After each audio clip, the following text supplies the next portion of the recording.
الحمد لله الحمد لله الذي بفضله وإحسانه قبل عمل عباده وجعل الحلاوة والحضور علامة لقبوله.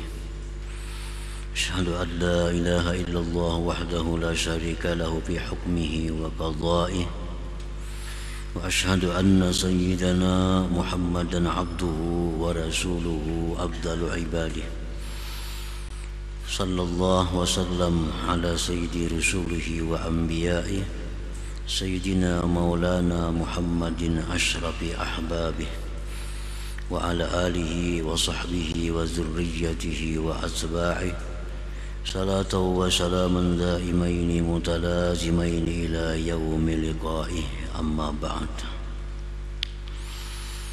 Yang kita hormati dan kita cintai para habaib dan para ulama, muhibbin, hadirin, hadirat, rahimakumullah. Puji syukur kita haturkan selalu kehadirat Allah Subhanahu wa ta'ala yang memberikan hidayah, taufik dan inayah kepada kita sehingga kita malam ini dapat berkumpul kembali, bertemu di majlis yang penuh berkah dan rahmat ini.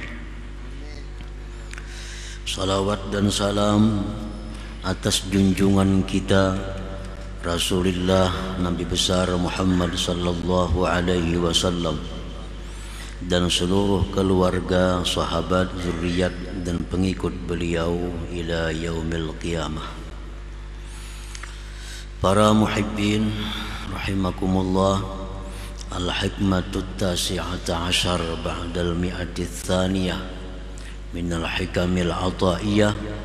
Qala al-imam Ahmad ibn Athaillah as-Sakandari rahimahullah wa nafa'ana bi'ulumihi wa asrarihi. Hikmah yang ke-219 dari Al-Hikam, berkata Imam Ahmad ibnu Athaillah as-Sakandari rahimahullah, la tay'as min qabuli amal lam tajid bihi wujudal hudur, farubbama qubila minal amal ma lam tudrik thamaratahu ajila. Artinya, janganlah engkau berputus asa dari diterimanya amal ibadah yang mana engkau tidak mendapati pada amal itu akan kehadiran hati bersama Allah. Maka terkadang diterima sebuah amal, sesuatu yang tidak kamu perdapati buahnya di dunia ini, ajilah. Nah, para muhibbin rahimakumullah, idza tawaffarat fil amal syurutul qabul walakin la tajidu fihi alamatal qabul minal halawah wal ladzah wal huduri ma'allah, fala tay'as min qabulih li'annahu su'uzzan birabbik. Apabila sempurna dalam sebuah amal, baik sembahyang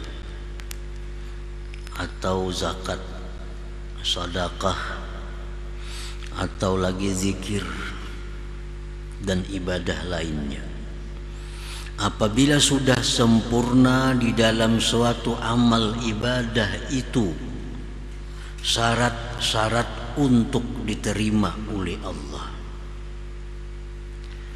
tetapi tidak engkau jumpai pada itu amal tanda-tanda diterima. Artinya syarat untuk diterimanya sebuah amal itu sudah dipenuhi, sudah dilaksanakan, tetapi waktu kita beramal itu tidak ada kita merasakan tanda-tanda diterima. Tanda diterima itu contohnya seperti manis dan lezat dalam itu amal ibadah, atau kehadiran hati bersama Allah. Kadada dalam zikir sudah dipenuhi segala syarat untuk kabul, tapi waktu berzikir itu kita kadang merasakan ada kelezatan, kadang merasakan ada manis dan hadirnya hati. Nah, maka janganlah engkau berputus asa daripada diterimanya amal itu. Jangan berputus asa. Jangan menganggap bahwa itu amal kada diterima oleh Allah. Jangan kada ada harapan amal ini diterima karena aku mengamalkan itu rasa hambar. Aku mengamalkan itu kada ada lezat, lalu kada diterima oleh Allah. Nah, jangan demikian. Jangan demikian. Karena itu merupakan buruk sangka dengan Tuhan engkau. Itu buruk sangka dengan Tuhan engkau. Lain halnya kalau syarat-syarat kabul itu tidak dipenuhi. Nah, syarat kabul kada dipenuhi, lalu kita beramal kada ada kelezatan, nah itu yang mungkin kada diterima oleh Allah. Nah, sedangkan masalah ini adalah syarat-syarat untuk diterima itu sudah dipenuhi, tetapi di waktu melaksanakannya itu kada merasa ada tanda-tanda diterima. Jangan putus asa, jangan menganggap ini kada diterima, karena itu buruk sangka dengan Tuhan.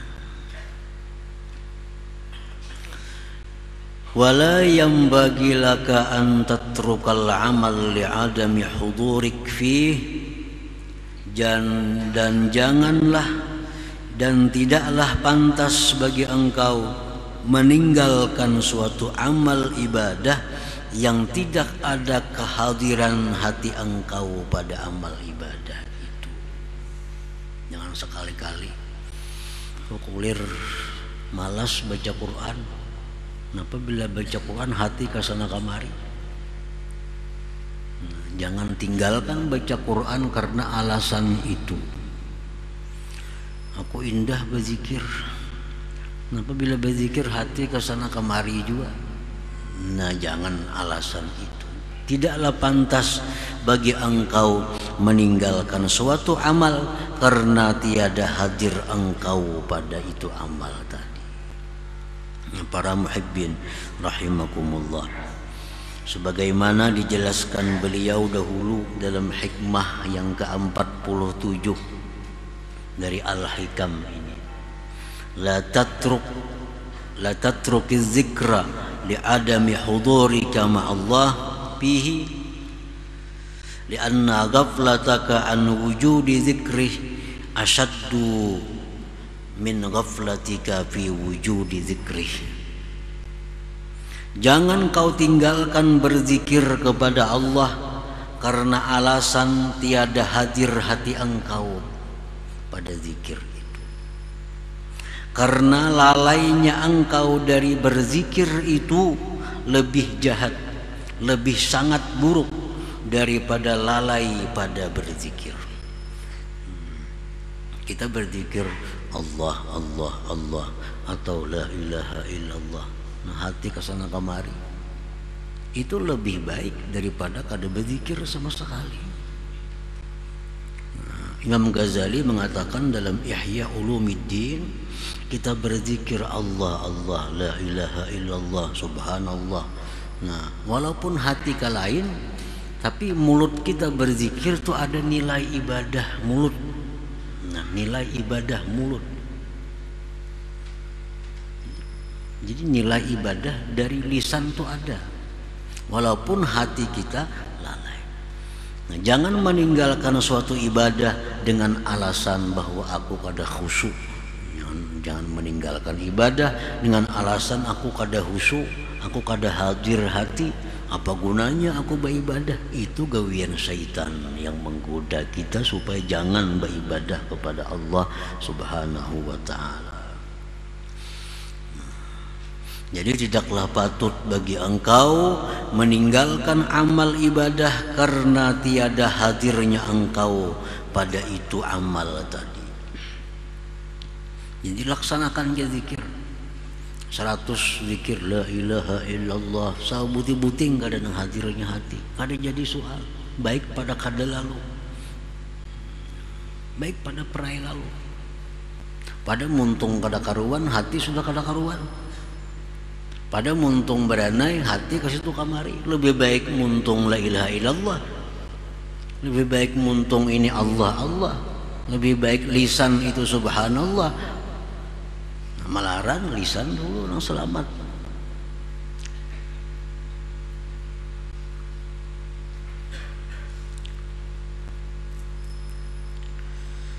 Jadi wala yanbaghi laka an tatrukal amala li'adami hudurik fih aw li'adami wujdanil halawati fihi, atau karena tiada rasa manis, rasa lezat pada amal itu.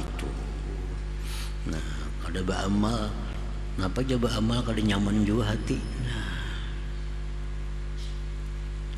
Kenapa baca Quran hati ya kada nyaman juga, baca salawat hati ya kada nyaman juga.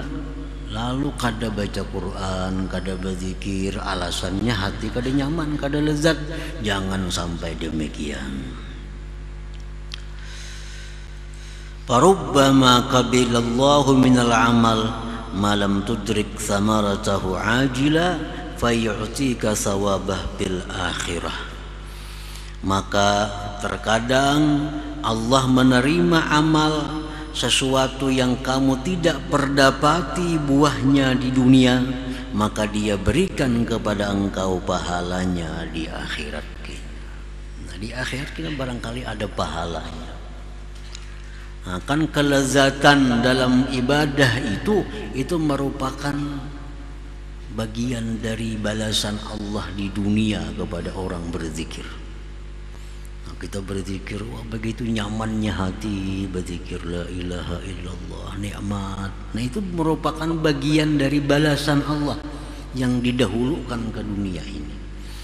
Bila kita berzikir tapi kada dapat itu kelezatan, bukan berarti kada diterima oleh Allah.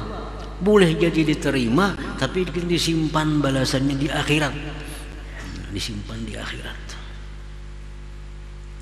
Nah, jadi intinya jangan sekali-kali kita meninggalkan suatu amal yang mana dalam amal itu kita tidak mendapatkan kelezatan, kada mendapatkan tanda-tanda kabul, tanda diterima, padahal syarat-syarat untuk diterima itu sudah terpenuhi. Nah, para muhibbin rahimakumullah, jadi sebuah amal itu ada syurutus sihah, ada syarat sah dulu, tuh kan? Syarat sah ini supaya jadi bentuk. Syarat sah, amunnya syarat sah ini ketinggalan satu pun, maka amal itu kada sah. Amun kada sah, kada kawa dikatakan satu amal. Misalnya sembahyang itu ada syurutus sihah, syarat-syarat sah. Kalau syarat sah itu ketinggalan, ya kada sembahyang ngarannya. Seperti berwudu, suci, menghadap kiblat. Nah, itu kan syurutus sihah, syarat sah sembahyang. Kalau kita kada berwudu, batal sembahyang, kada sembahyang ngarannya, karena ketinggalan syarat-syarat sah. Nah, syarat sah ini sudah kita laksanakan dengan sempurna sehingga ibadah itu berhak dinamakan ibadah. Bersedekah, sedekah itu ada syarat sahnya. Apa syarat sah sedekah? Antara contohnya yang bersedekah ini orangnya mesti baligh, berakal misalnya. Nah, kanak-kanak sah lah bersedekah, kada sah karena belum balik berakal. Sedekah itu mesti harta seorang. Harta orang mau disedekahkan kada kawa kada sah. Itu syarat sah sebuah sedekah. Barang curian disedekahkan jadi sedekah lah, kada sedekah karena kada milik seorang. Nah, jadi ada syarat sah itu mutlak mesti ada. Setiap ibadah yang sudah sah, sembahyang sudah sembahyang ngarannya, zikir sudah zikir ngarannya, wudu sudah wudu karena syarat sahnya komplit. Nah, hanyar dicari syurutul kabul, syarat diterima. Kayak apa supaya yang sah ini diterima oleh Allah? Bila diterima oleh Allah, ada balasan kita. Baik balasannya di dunia ini dikirim Tuhan sedikit dulu atau kena di akhirat. Nah, jadi apabila satu ibadah itu sudah sempurna, syarat-syarat tadi, syarat sah sudah, syarat diterima sudah.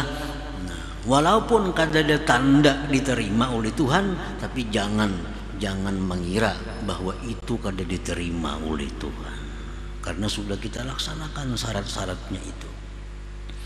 Para muhibbin rahimakumullah, nah, syurutul kabul, syarat-syarat untuk diterimanya sebuah amal ibadah, sebenarnya sudah dalam hikmah 93 secara rinci.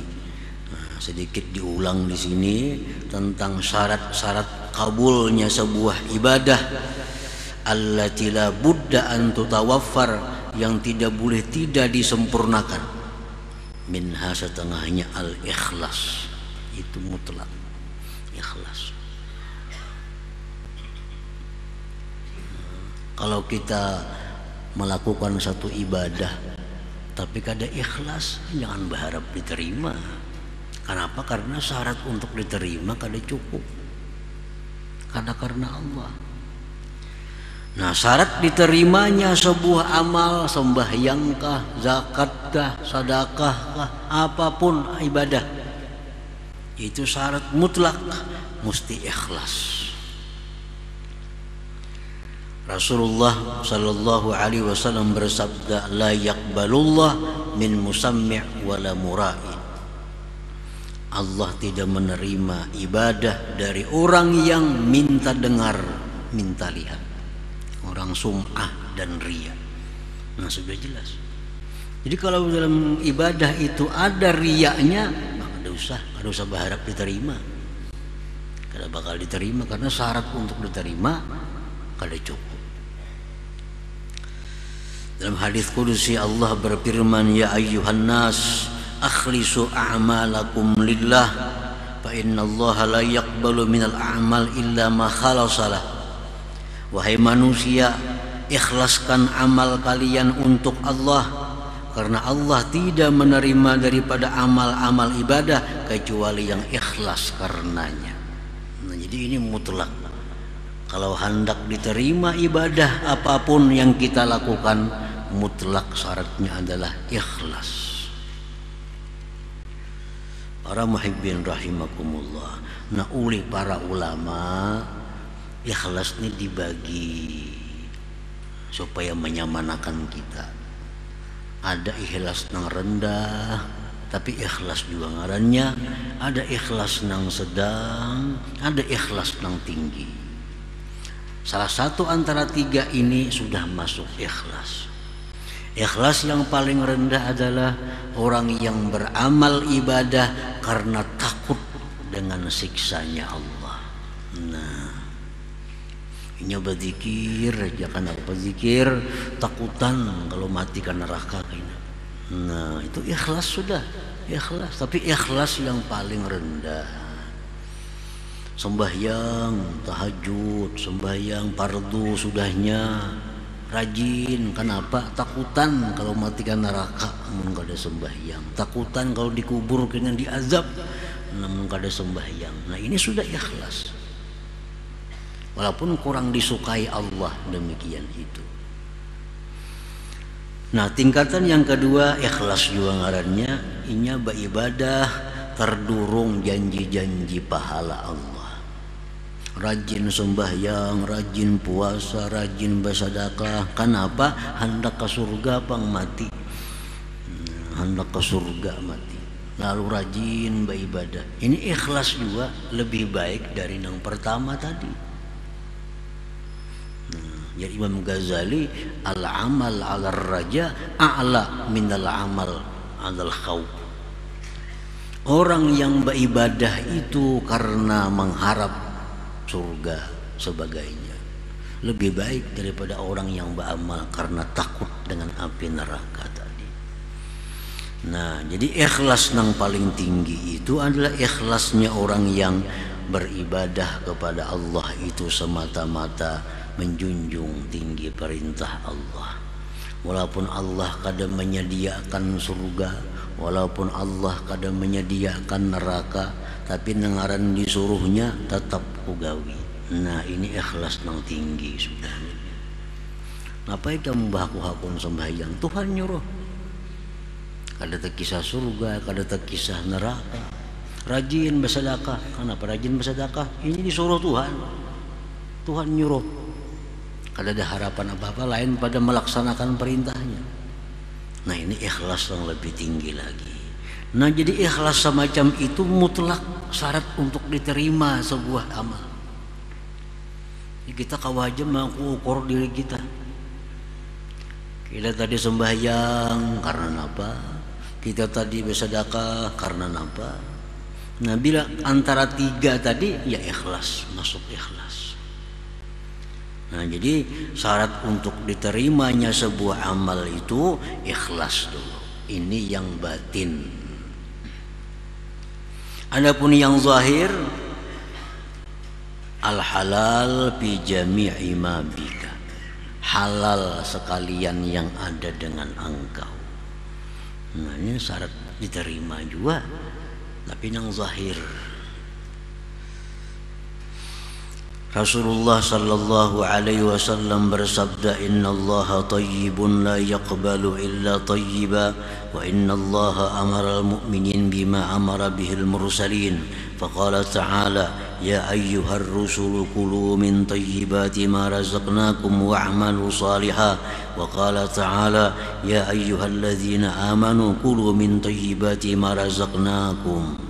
ثم ذكر الرجل يطيل السفر أشعث أغبر يمد يديه إلى السماء يا ربي يا رب ومطعمه حرام ومشربه حرام وملبسه حرام وغذي بالحرام فأنى يستجاب له.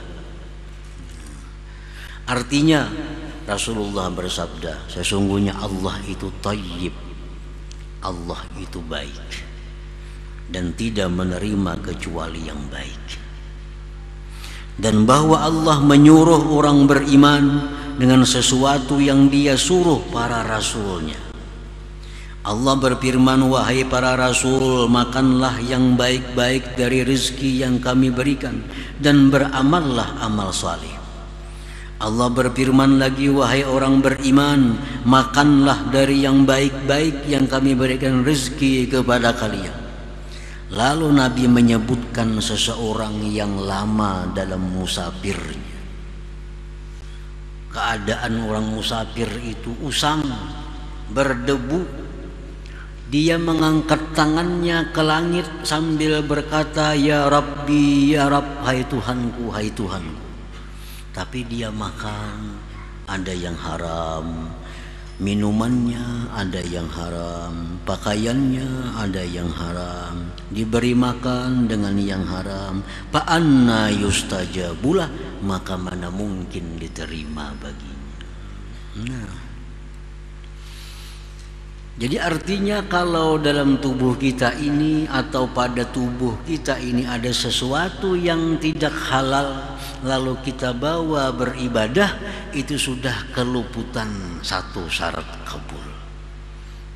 Nah, bila keluputan syarat kabul ini, jangan berharap kabul, jangan berharap diterima. Orang yang boleh berharap diterima itu orang yang sudah menyempurnakan syarat diterima. Nah, para muhibbin rahimakumullah, wa minha, setengahnya lagi at-taqwa. Nah, taqwa Allah Ta'ala berfirman, innama yataqabbalullah minal muttaqin. Nah, hanya saja Allah menerima amal ibadah dari orang yang takwa kepada Allah. Nah, jadi kalau kita sudah takwa kepada Allah, kita boleh berharap bahwa ibadah kita itu kabul, diterima oleh Allah.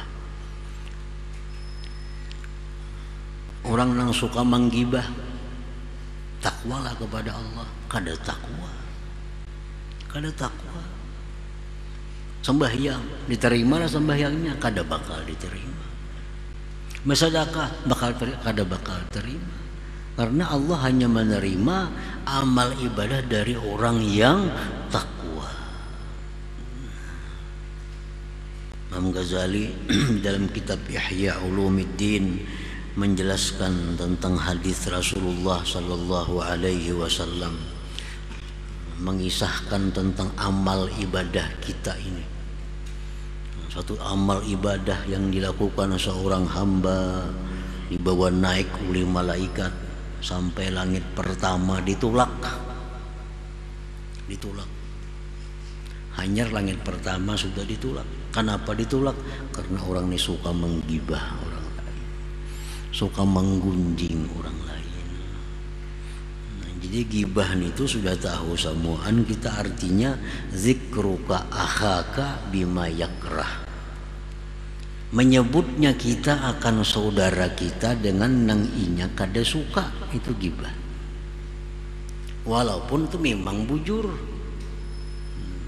orangnya nih hirang, kita padahal kan hirang bener nih tuh, inya kada katuju disambet hirang. Nah itu gibah ngarannya.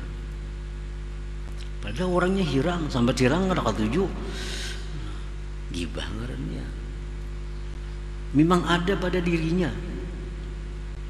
amun kada ada pada dirinya itu memitnah ngarannya. Berat lagi nih tuh mah ada ini nang ada disambat. Nah bila kita gibah kada tobat lawan Allah, kita beribadah kada kawa sampai, kada kawa diterima oleh Allah, karena ini kada takwa orangnya. Yang kedua, orang ini sudah bersih dari gibah, beramal, beribadah, malaikat membawa naik. Langit pertama bisa tembus selamat, sampai langit yang kedua ditolak oleh malaikat. Ini kada kawa tembus ke langit yang kedua nih. Kenapa? Karena orang ini ibadahnya ada tujuan duniawi dengan ibadah itu. Orang menjadikan ibadah sebagai alat untuk menangkap duniawi. Nah ini pun kada kawa diterima juga. Naik lagi amal ibadah, lulus langit pertama, lulus langit kedua, langit ketiga ditolak. Kada bisa naik lewat tiga. Kenapa? Kada kawa naik karena orang ini sombong, angkuh. Sampai langit yang ketiga aja juga kada sampai lagi ke hadirat Allah.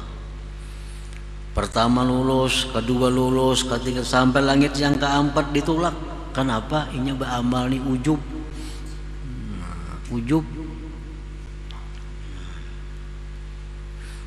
Pertama, kedua, ketiga, keempat lulus, baik benar orang ini sudah. Kada bisa menggibah, tobat sudahnya menggibah. Beramalnya kada menangkap duniawi dicarinya. Orangnya sudah kada sombong, orangnya sudah kada ujub.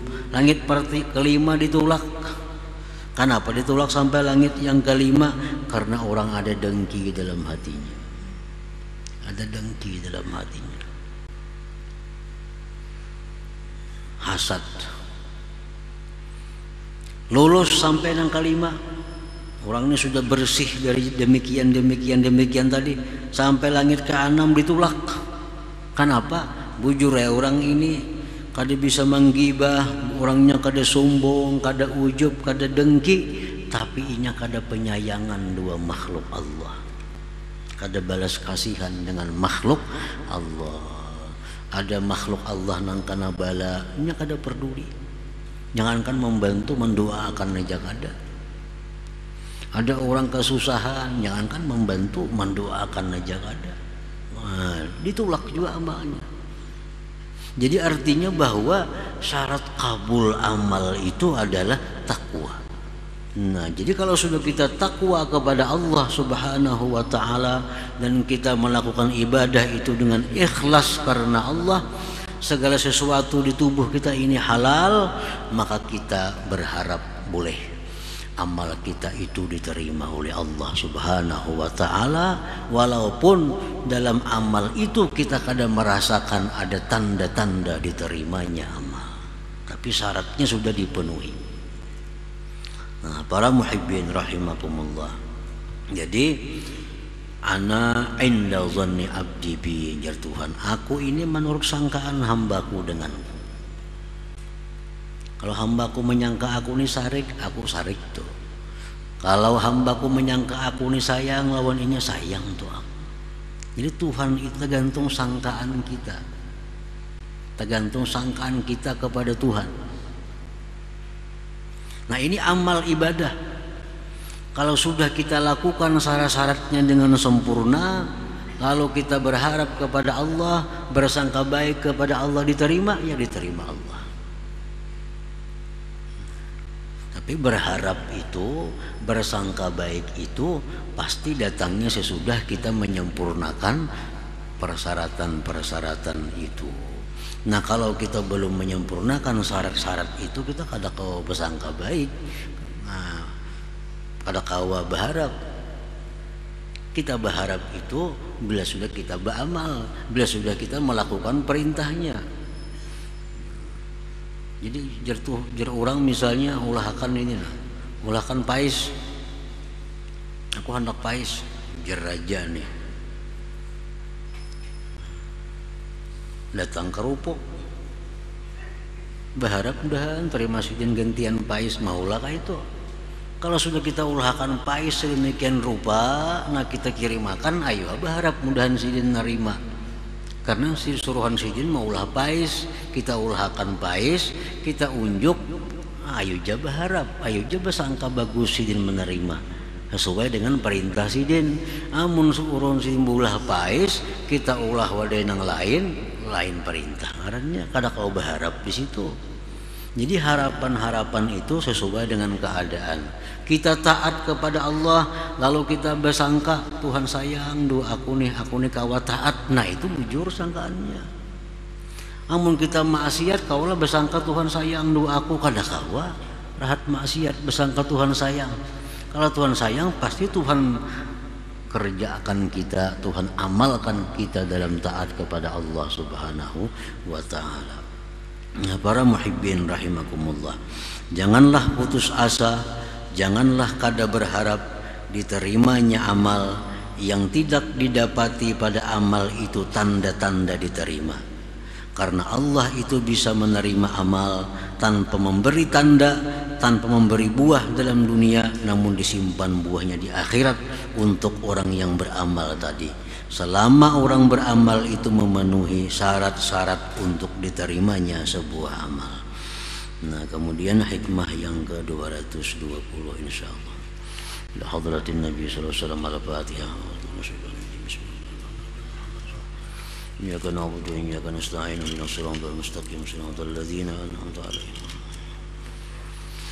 Ya Allah biha ya Allah biha بحسن الخاتمة يا الله بها الله بها يا الله بحسن الخاتمة يا الله بها الله بها بحسن الخاتمة ويا أيها الرجل منه شفاعة عليه وسلموا تسليما اللهم صل وسلم وبارك عليه